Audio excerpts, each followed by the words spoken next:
In the name of Almighty Allah, Assalamu alaikum wa rahmatullahi wa barakatuh to all of you. Welcome students. Today we are going to read about circulatory system. Students, we are reading the chapter organ system and we have read about respiratory system and skeletal system, and today we are going to read our next organ system, which is the most important and is called as circulatory system. What is circulatory system? Students, like we saw, skeletal system in our body helped us in movement. We saw the respiratory system helped us in breathing. Similarly, the circulatory system is a system which helps our blood or all the important nutrients or all the important hormones in our body to circulate all around. Circulatory system includes the heart, blood vessels, and the blood.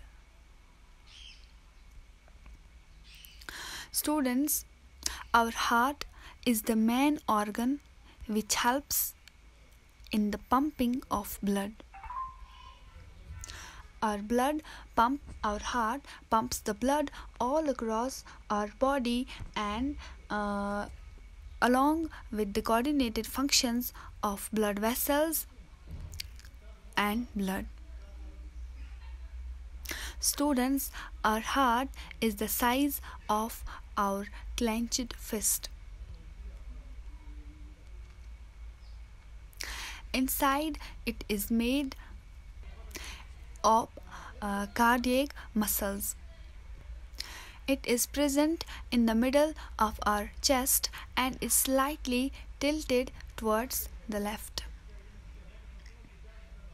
Students, as I already told you that the heart is a powerful pump and it is made entirely of muscles that are called as cardiac muscles. It pumps the blood inside our whole body by the contractions and the relaxations, and it contracts and relaxes automatically about 72 times in a minute to pump the blood all around our body. Students, our heart, you'll remember this, that our heart is 4-chambered. That is, there are 4 chambers of our heart. For example, this is our heart and there are 4 chambers. The upper 2 are called as atria and the lower 2 are called as ventricle. This is auricle, 2 auricles and 2 ventricles. Students, we say that left side and this is right side, and we say that this right side, it is weaker and smaller and it pumps the blood towards the lungs. And the left side of the heart, it is bigger and it is stronger and it pumps the blood around our whole body. Thus, the right side pumps the blood, that is this side, this auricle and ventricle, right auricle and right ventricle, this makes the right side, and it pumps the blood towards lungs. Similarly, this left side, that is left auricle and left ventricle, it pumps the blood towards the whole body, and we say it is stronger and bigger. Now students, we'll see how blood vessels help in circulation. Students, blood vessels are actually the thin tubes through which blood travels across our body. We are having 3 main blood vessels. These are arteries, veins, and capillaries. Arteries, veins and capillaries. Students, we say arteries carry oxygenated blood. That is, they carry blood away from the heart. Number 2, veins. Students, veins are the blood vessels that carry deoxygenated blood. That is, veins carry blood back towards the heart. And what are capillaries? Students, capillaries are the tiny blood vessels that connect these arteries and veins, and they go to the every part of our body.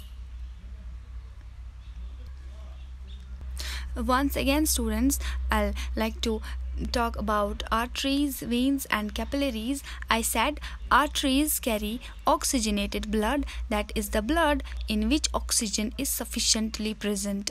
Then I said veins carry deoxygenated blood. The blood in the veins will be richer in carbon dioxide and it will be lacking oxygen. Thus, arteries carry blood away from the heart.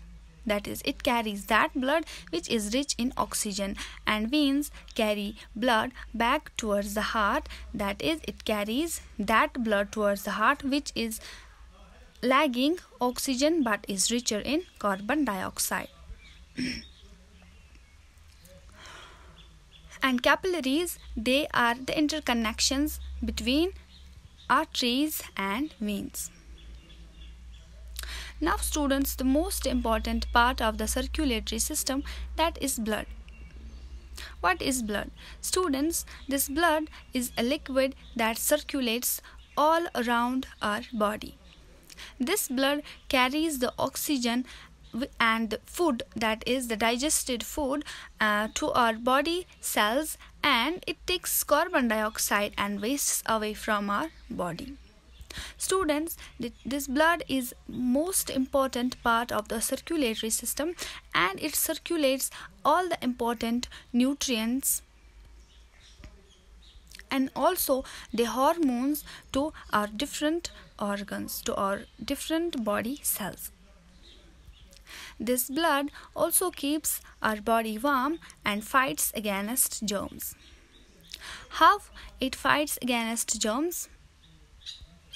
Students, this blood is composed of 3 kinds of cells, that is RBCs. These are called as red blood cells, and they contain the pigment that is hemoglobin, and it gives the red color to our blood. Number 2 kind of cell, WBCs, which are called as white blood cells. These white blood cells fight against the germs and kill the pathogens that are present in our body. And students, number 3 kind of cells are called as platelets. These platelets help in the coagulation of blood, that is, they prevent our body from the blood loss. In case of any cut at any place of our body, these platelets help in the coagulation of blood. So students, blood contains RBCs which contain hemoglobin and give red color to the blood. Blood contains WBCs, which are called as white blood cells, and they fight against the germs. And number 3, blood contains platelets, which help in the coagulation of blood.